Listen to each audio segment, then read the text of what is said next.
Okay mga kalahing saban na naman, patuloy pa tayo. May hatid na naman ako na mga sariwang balita na naman, napakasariwa ito dahil I think one day ago pa, one day ago pa nangyari po ito na pagdating doon po ng ating Pangulo doon po sa Japan, napakainit talaga ang pagsulubong, mismo talaga ang emperor talaga, si new emperor na Nahurito yata yun. Yung emperor talaga at saka yung queen at saka yung asawa, talagang yun mismo ang sumulubong sa ating mahal na presidente, kaya ito po ay patunay talaga na ginagalang ang ating presidente, hindi po talaga siya napakadesente at napaka yung mga ibang leader sa ibang bansa, saludo talaga ng ating presidente mga kalahi. Ipakita ko sa inyo itong video mga kalahi, pagdating ng ating presidente sa Japan. Talaga magalang ang mga tao sa Japan, ang kahit emperor, talagang saludo, kahit emperor talagang magalang, tapos inesikaso ang ating presidente, winelcome ang ating presidente at saka sa ating sa First Lady si Lisa Aranita.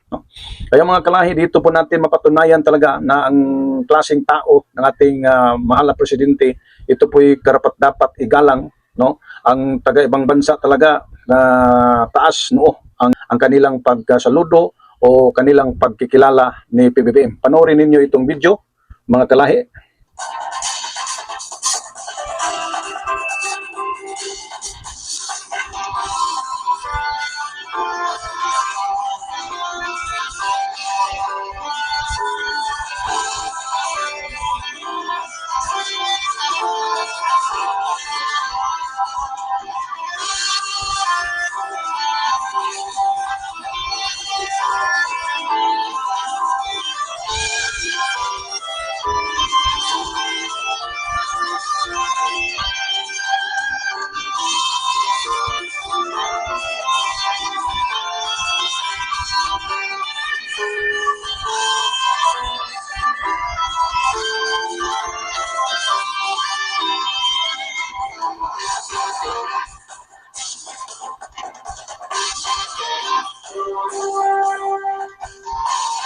Natin pong nakikita talaga na gaano pinarangalan, gaano talaga winelcome ang ating mahal na presidente sa Japan, na mismo talaga ang emperor.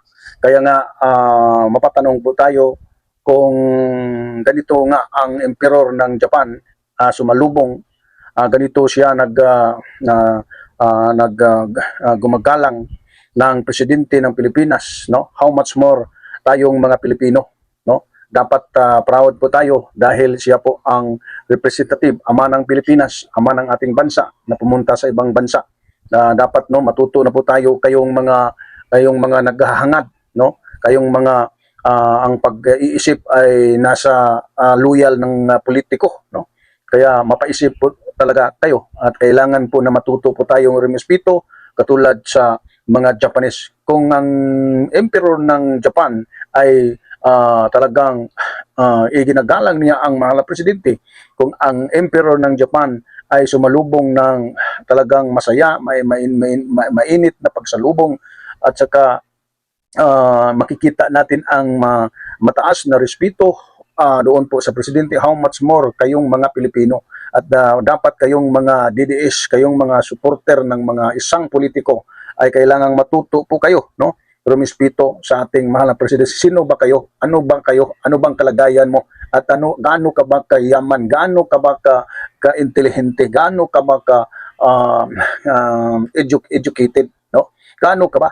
Mismo nga ang emperor ay sumalubong, rumespeto, binigyan ng taas ng paggalang ang ating presidente at sa kanyang asawa, First Lady Lisa Aranita Marcos, how much more kayo? Kaya dapat matuto kayo mga DDS. Dito lang tayo.